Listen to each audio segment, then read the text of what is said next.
जिस तरह के मोहलिक हथियार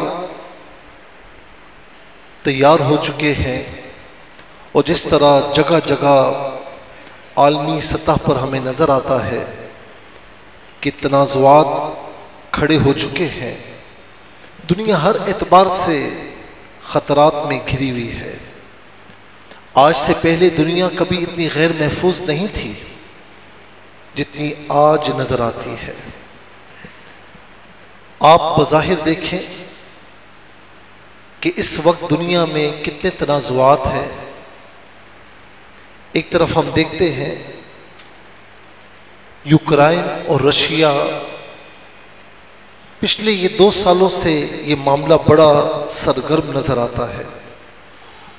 ये तनाज़ो बज़ाहिर 2 रियासतों के दरमियान है, लेकिन ये हकीकत में 2 रियासतों के दरमियान नहीं, बल्कि दुनिया इसमें हमें मुलव्विस नज़र आती है।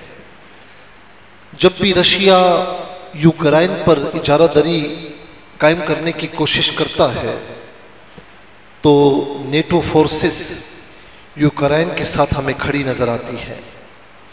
दूसरी तरफ रशिया की हिमायत में खित्ते की सलामती के लिए हम देखते हैं कि कोरिया, चाइना, ईरान, रशिया, बल्कि कोरिया, चाइना, ईरान ये रशिया के साथ खड़े नज़र आते हैं। इसी तरह चाइना और ताइवान का तनाज़ो है।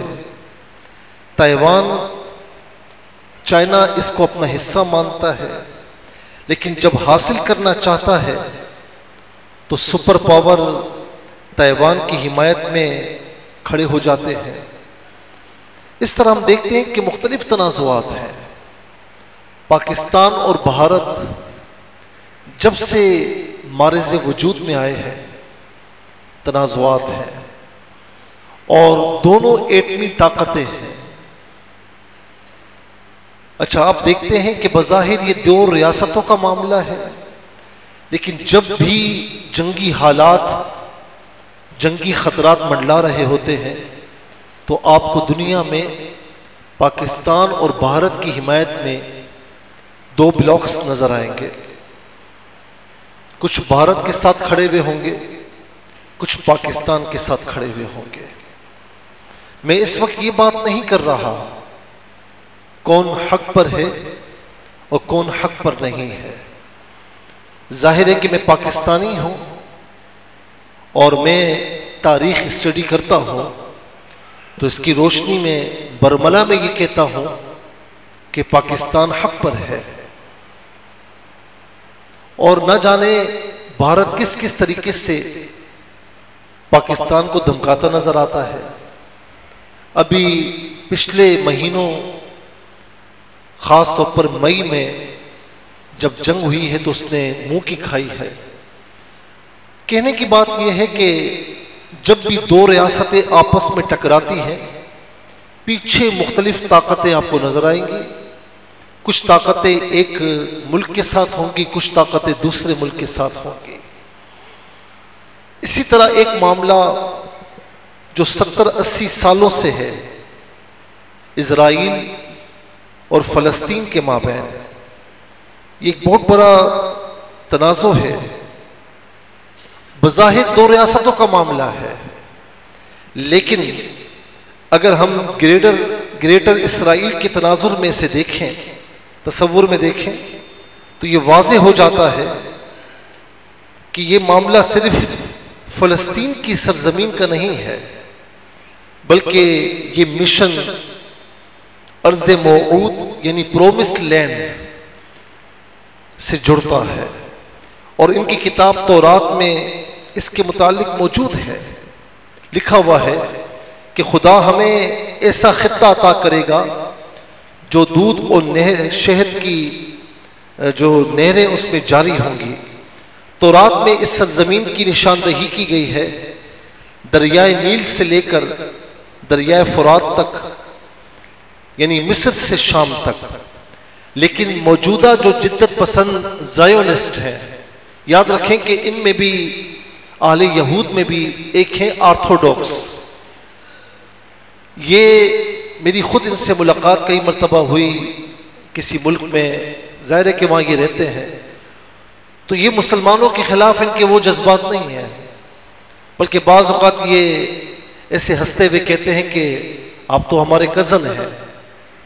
ज़ाहिर है कि इस्माइल अलैहिस्सलाम की औलाद में से हुज़ूर नबी करीम अलैहिस्सलाम है, इसहाक़ अलैहिस्सलाम की औलाद में याकूब अलैहिस्सलाम, फिर यहीं से ये चले। तो वो इस तरह हंसते हुए कहते हैं और वो बरमला कहते हैं और बाकायदा इस पर वो मुजाहरे भी करते हैं और वो इजराइल के खिलाफ हैं। और इस वक्त फ़लस्तीन में जो हो रहा था उस पर भी वो सख्त खिलाफ नजर आते हैं। लेकिन जाहिर है कि काफिर होता मुसलमान का दुश्मन है, लेकिन इसमें जो ज़ायोनिस्ट हैं वो बहुत मुसलमानों के खिलाफ हैं और ये ग्रेटर इजराइल ये इन्हीं का मंसूबा है। अब जो मौजूदा जिद्दत पसंद ज़ायोनिस्ट हैं मुसलमानों के बड़े खिलाफ हैं, उनके नज़दीक लबनान, उर्दन और मौजूदा फ़लस्तीन ये सारा का सारा ग्रेटर इजराइल में शामिल है। जिसे हाल ही में नेतन्याहू ने ये बात कही थी, उसने कहा था कि ये फ़लस्तीनियों की स्टेट नहीं है, ये फ़लस्तीनियों का मुल्क नहीं है, ये हमारा है।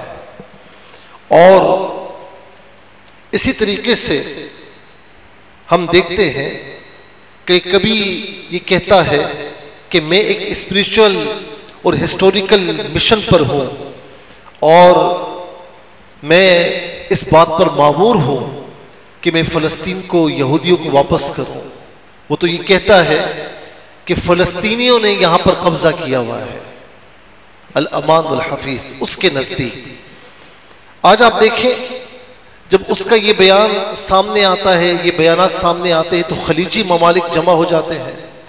जितने भी अरब कंट्रीज़ हैं वो सब की सब जमा हो जाती हैं और हम देखते हैं कि वो यकजा हो जाती हैं। कहने का मकसद ये है हो कुछ भी नहीं, OIC उनकी बनी हुई है जिसको अज़राए मजाक कहा जाता है। OIC अब आप समझ रहे हैं, वो बनी इस्लाम के लिए है।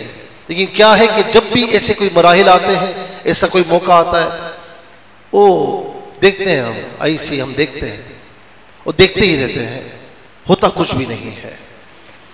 अब यहां पर हम देखते हैं कि ग्रेटर इस्राइल का जो तस्वुर है ये अमलन और कानूनन मुश्किल तरीन काम है। और ये बात किसी से मख्फी नहीं कि ग्रेटर इस्राइल ये ज़ायोनिस्ट जो यहूदियों का फ़िरका है उनका ये ख्वाब है, उनकी देरीना ख्वाहिश है, उनकी देरीना ख्वाहिश है। इसीलिए फ़लस्तीनियों पर बेइंतहा जुल्म किया जाता है। इजराइल ने गुज़िश्ता 2-3 साल से फ़लस्तीन में कुछ नहीं छोड़ा। मतलब अगर आप देखें तो वहाँ खाने पीने के लिए ग़िज़ाएं मौजूद नहीं है। फिर हमने देखा कि ग्लोबल समूद फ्लोटेला जिसमें गैर मुस्लिम भी शामिल थे, वो इंसानी हमदर्दी के तहत वहाँ पर गए तो उन्हें भी घेरे में ले लिया गया, उन्हें भी कैद कर लिया गया। यानी इतना जुल्म कि वहाँ पर ग़िज़ाएं पहुँचना मुहाल है, वहाँ पर ज़रूरियात ज़िंदगी का सामान पहुँचना मुहाल है। और इसमें ज़ाहिर है कि अभी पिछले दिनों आपस में मुआहिदा हुआ। अब मुआहिदा क्या है मुझे इसकी डिटेल का इल्म नहीं, मैंने बहुत कोशिश की कि इसकी डिटेल में कहीं से हासिल करूं, लेकिन इबहामात पाए जाते हैं। और जाहिर है कि इसमें अब फ़ौज पाकिस्तान का भी बड़ा किरदार है। और जाहिर है कि अब इस वक्त बज़ाहिर फ़लस्तीन में अमन कायम हो चुका है और वहाँ के लोग खुशियाँ मना रहे हैं। लेकिन दुआ है कि अल्लाह ताला इस अमन को पायदारी अता फरमाए और इजराइल फिर किसी मुआहदे की खिलाफ वर्जी ना करे, क्योंकि उसका वतीरा है कि वो मुआहदा करता है फिर उसकी खिलाफ वर्जी करता है। अल्लाह ताला अफ़वाज पाकिस्तान ने भी जो कोशिशें की, अल्लाह ताला से अपनी बारगाह में कबूल फरमाए। मेरे कहने का मकसद ये है कि बज़ाहिर ये 2 रियासतों की जंग होती है, लेकिन पूरी दुनिया इसमें शामिल होती है, कहीं ना कहीं शामिल होती है। और आज आप देखें कि इतने खतरनाक जो बॉम्ब्स हैं, मिसाइल्स हैं, वो तैयार हो चुके हैं। मैं जब पढ़ रहा था, स्टडी कर रहा था, मैं हैरान रह गया कि दुनिया कहां से कहां पहुंच चुकी है। अब आप देखें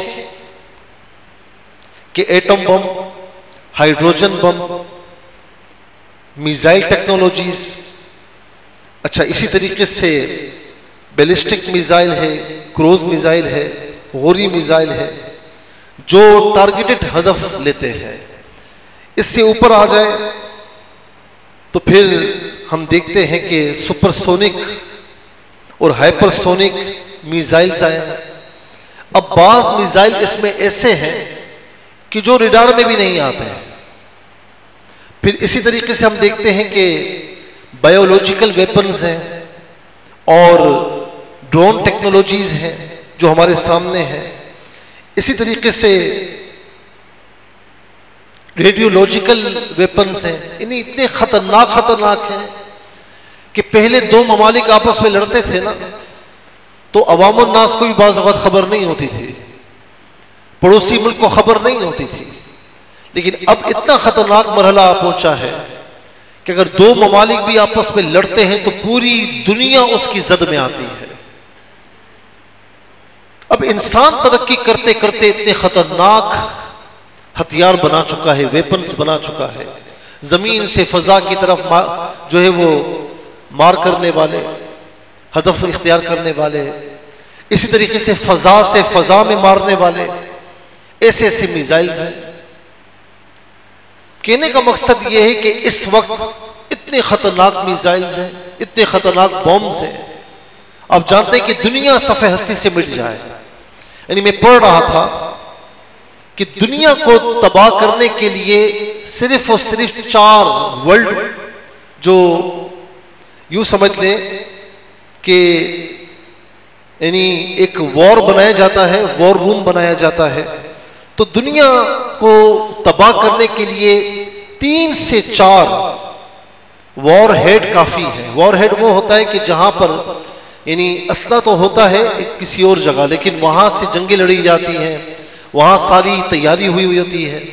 तो दुनिया को तबाह करने के लिए सिर्फ 3 से 4 वॉर हेड जरूरी है, वॉर हेड काफी है। आप जानते हैं कि इस वक्त दुनिया में 12,000 से ज्यादा वॉर हेड्स बने हुए हैं। यानी ये दुनिया कई गुना होकर आ जाए तो उसको तबाह करने के लिए काफी है। आज एक बटन दबाएं, दुनिया तबाह है। अब चाइना ने जो टेक्नोलॉजीज निकाली हैं, अभी तक ये था कि 2,000-3,000 किलोमीटर मार करने वाले, हदफ को मारने वाले मिसाइल्स मौजूद थे। अब जो चाइना ने परेड के दौरान जो अपना मिसाइल जाहिर किया है, शो किया है, आप जानते हैं कि उसका हदफ क्या है, उसकी रेंज क्या है? उसकी रेंज है 20,000 किलोमीटर। यानी एक मिसाइल से वो दुनिया को तबाह कर सकता है। यानी अब ये सारी तरक्कियां, ये सारे हथियार, इस्लाम इससे मना नहीं करता, तरक्की इख्तियार करनी चाहिए। वअइद्दू लहुम मस्तताअतुम मिन कुव्वा व मिन रिबातिल खैल, अब कुव्वत भी हासिल करें, अपने आप को दौरे जदीद के मुताबिक तैयार रखें। लेकिन कहने का मकसद यह है कि इन हथियारों को, जिनके इख्तियार में है ये हथियार, उनका रेस्पॉन्सिबल होना बहुत जरूरी है, उनका जिम्मेदार होना बहुत जरूरी है। जिनके हाथों में ये हथियार है कि वो जिम्मेदारी से अपना किरदार अदा करें, अपनी ताकत का इस्तेमाल ना करें। दुनिया में आप देखें कि जब जुल्म सितम होता है तो तभी खाना जंगी बढ़ती है, कभी लड़ाई झगड़े होते हैं। जब अदल इंसाफ होता है कोई लड़ाई झगड़े नहीं होते। आप देखें कि हमारे यहां सलामती कौंसिल है, तो उसे हर किस्म के दबाव से आजाद रहना चाहिए। जब भी मामला आता है किसी मजलूम मुल्क का, तो सुपर पावर वेटो कर देते हैं और ये दबाव में आ जाते हैं। इसी तरीके से आलमी अदालत जो बनी हुई है, जितने बड़े बड़े फैसले वहां अदालत में होते हैं ममालिक के, लेकिन वो आलमी अदालत भी बाज़ वक़्त दबाव में आ जाती है। तो जिनके हाथों में हथियार हैं उन्हें जिम्मेदार होना चाहिए। जिन्होंने बड़ी बड़ी जदीद टेक्नोलॉजीज अपने पास रखी हुई है उन्हें जिम्मेदारी इख्तियार करनी चाहिए। फिर इसके साथ साथ याद रखें कि लड़ाइयों के फैसले जिनके हाथों में हैं, जिन अदालतों में हैं, उन्हें दबाव से पाक होना चाहिए, दबाव से आजाद होना चाहिए। इस्लाम ये कहता है, आप देखिए ना इस्लाम ने क्यों अदल इंसाफ पर इतना जोर दिया। इस्लाम क्यों कहता है कि वला यजरिमन्नकुम शनआनु कौमिन अला अल्ला तादिलू, किसी कौम की दुश्मनी तुम्हें उसकी दुश्मनी पर ना उभारे, अदल इंसाफ से तुम हटने ना पाओ। ऐसा नहीं कि तुम्हारे सामने दुश्मन आ जाए तो तुम उसके मामले में अदल इंसाफ से हट जाओ, ऐसा ना करना। दुश्मन भी तुम्हारे सामने मौजूद हो तो उसके मामले में भी अदल इंसाफ से काम लेना। क्यों फरमाया कि इन्नल्लाह यअमुरुकुम अन तुअद्दुल अमानाति इला अहलिहा, कि अमानतों को उनके अहल की तरफ लौटाओ। क्यों फरमाया कि अमानतों में खयानतें ना करो, अपनी जिम्मेदारियां निभाओ। फिर इसी तरीके से हमें नजर आता है कि अल्लाह तबारक व तआला ने कुरान करीम में हमें कई मिसालें दी हैं। सूरह कुरैश की मिसाल दी है जिसमें बिजनेस का तस्वुर है, और उस दौर में जो जदीद तरीके से बिजनेस किया जाता था, सफर किए जाते थे, तो वहां पर खास तौर पर अल्लाह तबारक व तआला ने अमन व अमान का जिक्र फरमाया। अमन व अमान होगा तो अच्छा बिजनेस होगा, अच्छा कारोबार होगा, अदलो इंसाफ होगा तो दुनिया में खुशी की लहरें होंगी, दुनिया में अमन व सलामती होगी, अमानतों में अमानतदारी होगी, खयानतें नहीं होंगी। तो कोई किसी का माल हड़प करने की कोशिश नहीं करेगा, किसी पर जुल्म करने की कोशिश नहीं करेगा, जब अदलो इंसाफ कायम होगा। तो हम देखते हैं कि अल्लाह तबारक व तआला ने अमन को बड़ी तरजीह दी। इसी तरीके से इब्राहिम अलैहिस्सलातु वस्सलाम 13वां पारा उठाएं, जब अपनी ज़ौजा मोहतरमा और बच्चे को छोड़कर जा रहे हैं तो क्या दुआ कर रहे हैं? रब्बि जअल हाज़ल बलद आमिना, ए मेरे रब इस शहर को अमन वाला कर दे, अमन वाला कर दे। और हम देखते हैं कि हुजूर नबी करीम अलैहिस्सलाम बासत से पहले भी जब हिल्फुल फजूल हुई और हुजूर नबी करीम अलैहिस्सलाम ने उसमें शिरकत फरमाई, कई अरसा गुजरने के बाद भी मेरे आका फरमाते हैं कि आज भी मुझे अगर कोई हिल्फुल फजूल का हवाला देगा तो मैं आज भी उसके मुआहदे की रोशनी में उसके साथ मामलात करूंगा। आका अलैहिस्सलाम ने इतनी अहमियत दी। और आज अगर हम चाहते हैं कि माशरे में अमन हो, सलामती हो, अदलो इंसाफ हो, तो हमें फिर दीन इस्लाम की तालीमात की तरफ आना चाहिए। और दीन इस्लाम का वो चेहरा आप अवाम को दिखाएं, वर्ल्ड को दिखाएं, और यही चेहरा अच्छा है। जो दीन इस्लाम की ब्यूटी है, जो दीन इस्लाम की खूबसूरती है, वो दिखाएं। मैं एक बात कहता हूं कि मामूली रेड़ी वाला भी ना, उसके पास अच्छे फल भी होते हैं और थोड़े से नरम फल भी होते हैं। क्या वो नरम फल ऊपर रखता है? नहीं ना, उसे पता है ये बिकेंगे नहीं। तो क्या करता है कि नरम फलों को पीछे कर देता है, जो खराब होते हैं। जो अच्छे अच्छे फल होते हैं वो सामने रखता है ताकि मेरी बिक्री हो जाए। तो वो हमसे ज्यादा समझदार है। हमने इस्लाम की खूबसूरत बातें छोड़कर अपने अपने मफादात के तहत जो हमारी मर्जी है, हम वो लोगों के सामने वो इस्लाम पेश कर रहे हैं।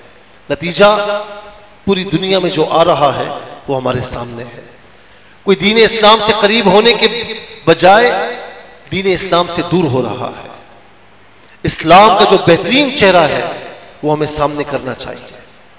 हम क्यों ऐसा करते हैं कि जो ऐसे मामला जो किसी मजबूरी के तहत इस्लाम ने हुक्म दिया, हम सारी चीजें छोड़कर वो पेश करते हैं। भाई इस्लाम ने लड़ाई का हुक्म कब दिया? कि जब आप पर दुश्मन मुसल्लत हो जाए। हुजूर नबी करीम अलैहिस्सलाम ने मक्का मुकर्रमा में कोई जंग लड़ी? नहीं, ताकत नहीं थी बज़ाहिर, तो आप जंग नहीं लड़ी। आपने मदीना मुनव्वरा में ताकत आई तो फिर लड़ाई का हुक्म दिया कि अब अगर तुम्हें ये तंग करें, अब अगर तुमसे जंग करें तो तुम भी जंग करो, तुम्हें मारे तो तुम भी मारो। अब कोई सारी चीजें छोड़कर हुजूर नबी करीम अलैहिस्सलाम का अफ़ो दरगुजर, आपका रहमतुल लिल आलमीन होना छोड़कर इस्लाम का ये बताए कि जी इस्लाम कहता है लड़ाई करो। इस्लाम कहता है कि जब तुम पर कोई दुश्मन हमला करे तो लड़ाई करो ना। कोई दुश्मन तुम्हारे सामने आए तो उसको छोड़ो मत, जो तुम्हें मारे उसको मारो। जो तुम्हें नहीं मारता, गैर मुस्लिम होने के बावजूद तुम्हारे मुल्क की कवानीन पर अमल करता है, वो ज़म्मी है, वो ज़म्मी या ज़िम्मी है। और जिस तरह मुसलमान का खून तुम पर हराम है, उसका खून भी तुम पर हराम है। जिस तरह मुसलमान की हिफाजत है, उसकी हिफाजत भी तुम पर लाजमी है। कोई भी इस्लामी मुल्क होगा तो वहां पर जो गैर मुस्लिमों की इबादत गाहें हैं, वो अगर रहते हैं, कानूनन अमल करते हैं और कोई बगावत नहीं करते, तो जाहिर है कि फिर उनकी इबादत गाहों की जिम्मेदारी मुसलमानों पर है। हम वो अहकामात कि जी वो हमला करते हैं तो हम हमला करें, हम वो अहकामात ले आते हैं, वो चेहरा दिखाते हैं कि जी इस्लाम कहता है मारो, इस्लाम कहता है जिहाद करो। इस्लाम कहता है जिहाद करो, इस्लाम कहता है मारो, लेकिन कब? जब वो तुम्हें मार रहे हैं, जब वो तुम्हारे खिलाफ साजिशें कर रहे हैं तो तुम चौकन्ना हो जाओ, मोहतात रहो। तो एक रेडी वाला भी इतना समझदार होता है, लेकिन हम कितने ना समझ हैं। बगैर हालात का इदराक किए हुए जो बातें हमारे मुंह से निकलती हैं, आज जो इस्लाम पर हम अमल नहीं कर रहे, अपने अपने मफादात के तहत हम अहकामात बयान कर रहे हैं, तो नतीजा फिर जो आ रहा है वो हमारे सामने है और मजीद तबाही आती रहेगी इसी तरह। क्यों माइकल एच हॉर्ट ने जब 100 बेहतरीन शख्सियात का इंतखाब किया तो उसने हुजूर नबी करीम अलैहिस्सलाम को पहला नंबर दिया। वो ईसाई था, उससे लोगों ने पूछा नहीं होगा कि तूने ईसा अलैहिस्सलाम को पहला नंबर क्यों नहीं दिया? पूछा होगा ना। तो उसने लिखा, उसने कहा मैं देना नहीं चाहता था, लेकिन मैं क्या करता कि मोहम्मद सल्लल्लाहु अलैहि वसल्लम की मुकम्मल सीरत मेरे सामने है, किसी और नबी की सीरत मेरे सामने इस तरह नहीं है। और फिर उसने लिखा, आज जो है वो सिंगापुर की म्यूजियम में आज भी वो रिसाला मौजूद है जिसमें उसने लिखा, कहता है कि आज मोहम्मद सल्लल्लाहु अलैहि वसल्लम को दुनिया का हाकिम बना दिया जाए। उसने डिक्टेटर के अल्फाज इस्तेमाल किए कि जो मुतलकन हाकिम हो, हाकिम बना दिया जाए। तो याद रखना कि वाहिद मोहम्मद सल्लल्लाहु अलैहि वसल्लम है कि जो दुनिया में अमन कायम कर सकते हैं। वो गैर मुस्लिम होकर हमारे नबी के बारे में लिख रहा है, हम मुसलमान होकर उनकी तालीमात से दूर हैं। आज इस बात की अशद जरूरत है कि आइए, दुनिया में अमन चाहते हैं, सलामती चाहते हैं, बरकतें चाहते हैं, मोहब्बत चाहते हैं, तो आइए दीन इस्लाम से जुड़ जाइए, दीन इस्लाम के अहकामात पर अमल कीजिए, मेरे नबी अलैहिस्सलाम की तालीमात पर अमल कीजिए। देखें कि दुनिया में अमन कैसे कायम होता है। अल्लाह ताला हम सबको हुजूर नबी करीम अलैहिस्सलातु वस्सलाम की सिद्क़े दिल से इत्तिबा नसीब फरमाए। आमीन बिजाहिल नबील अमीन वमा अलैया इल्लल बलागुल मुबीन।